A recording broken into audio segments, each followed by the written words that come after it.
60 Minutes Australia had what some might call the best program of the Satanic Panic.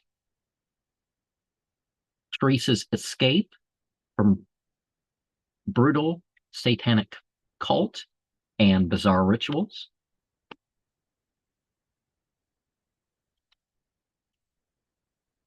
This seems like the real deal in both the crime and the context of the claim.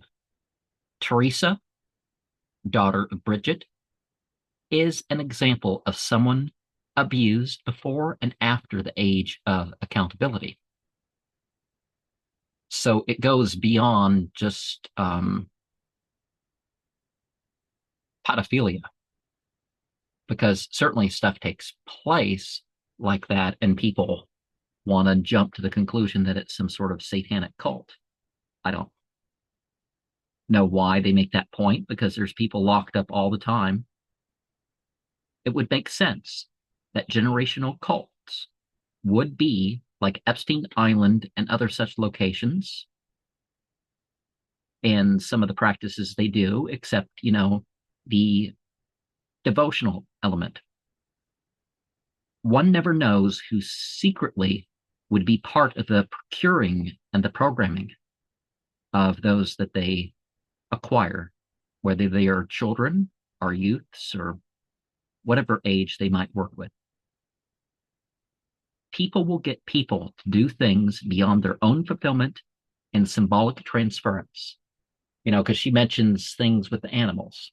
Now, regardless of what the results were, they did, and there was evidence the whole way, the evidence to what she went through of medical procedures, et cetera, and they charged people involved in the whole process. But of course, they weren't able to get at the head of it, it doesn't seem.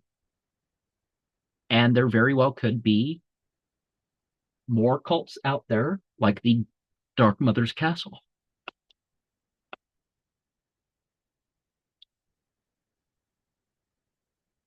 But we need to remember that these sorts of practices are not limited to some abuse context.